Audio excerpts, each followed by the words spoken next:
Let's get more on this and return now to Christian Poirier. Good to see you, the director of Amazon Watch Program.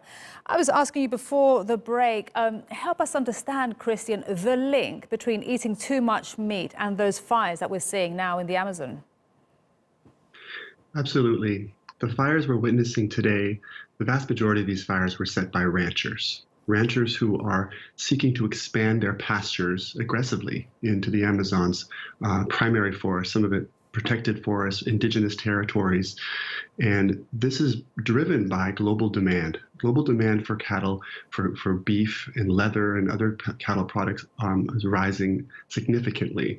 And this is a signal to Brazil's cattle sector that it can continue to expand, find markets internationally and nationally, because much of Brazil's beef is consumed domestically, and that there will always be a rising demand. Therefore, they need to expand into the forest, burn the forest, clear the forest however way they can. And they're able to do so in today's political climate in Brazil, in which the government is giving them carte blanche to destroy the rainforest. Okay, these are strong accusations, Christian. They're not here to defend themselves. But I want to just ask about, on the other side, what about soy cultivation? Because it's not just about meat, is it?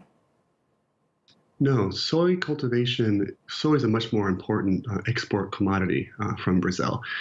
The vast majority of soy today, the expansion of soy is not into the Amazon, it's into the Cerrado region, which is a savanna region, which is a buffer between the Amazon and other biomes in Brazil. It's an incredibly important biome. Half of it has been lost, mainly to the expansion of soy cultivation, and it's never really talked about. We need the Cerrado to be healthy for the Amazon to be healthy. These are very important ecological ties.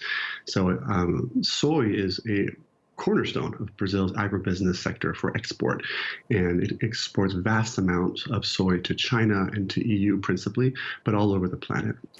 And how realistic is it for the land there in the Amazon to stop being used for cattle or for soy? Because I can imagine that the farm lobby is very strong. The farm lobby is enormously strong in Brazil. In fact, they arguably brought Jair Bolsonaro to power, and he is doing their bidding by watering down human rights and environmental protections, creating the very climate we're seeing today with the wholesale destruction of forests. The rationale for slowing the destructive practices of cattle ranching in the Amazon were outlined in the IPCC report, a recent IPCC report saying that we need to change our diets, and doing so could be about 1/5 of the contribution we need to make to slowing the climate chaos we're seeing today and keeping our temperature rise between 1.5 degrees Celsius. This means eating less meat. But Brazil's agribusiness sector is all about expanding, be it soy, be it cattle. And the world really needs to respond to understand the ties between what we're seeing today, the attacks on this forest, and our climatic future and our diets.